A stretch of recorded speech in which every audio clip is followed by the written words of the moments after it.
prepared for what happens next.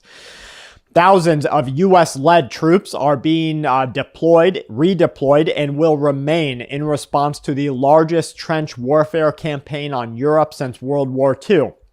Now, they're reporting that over the past 2 years, the United States is continuing to make strategic partnerships and decisions that will enhance our military presence and capabilities. This includes a full-scale increase in NATO exercises, supporting groups, and operations. This includes various allies and partners. There are plans, they say, for additional surges. That means new deployments, new troops going out.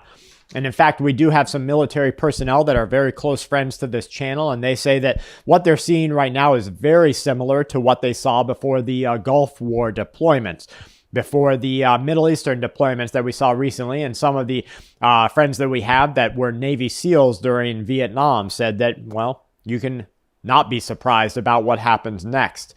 Given the current security environment, this is according to a Pentagon spokesperson, there are plans to reinforce and rehabilitate these regions. There are no plans to reduce any forces. That's Army Major Charlie Dietz. Without a separate named operation, the increased rotations are being absorbed by a larger Operation Atlantic Resolve. This is the sending of troops into Europe since Russia invaded Crimea in 2014. So big buildups there. Are you building up your pantry, your ammunition? I'm looking at some right behind the camera right there. Also, some bleed stop. We talked about this. We're talking about this in January's survival cards that we're mailing out. Maybe it's February's we're going to put them into. Bleed stop is a coagulation tool that you use if you have some sort of massive bleeding. Some of the stuff, it comes in a gauze, some of it's in a powder. You have to choose and know how to apply what's right for you. Also, think about tourniquets, sucking chest wounds. These are the types of things that you need to get ready for. I watched a video just this morning. It was a F around and find out video. I'm sure you've seen them. You know, they say, hey, he F'd around and he found out. Big dude, probably 280, 310 pounds, was in a guy's face. It's all over Reddit, all over Twitter. I'm sure you can see it.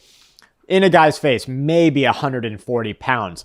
The guy was trapped behind his car door. Big dude just barrels in, pushes him into the car door, and goes in for the lunge.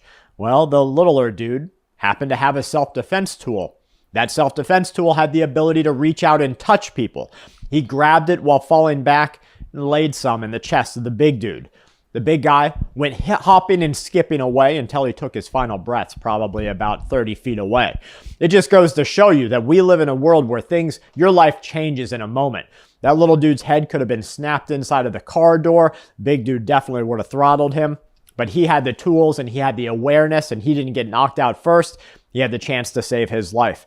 So think about what you're doing to prep, because the government's prepping, the militaries are prepping. They're telling their people to get ready for nuclear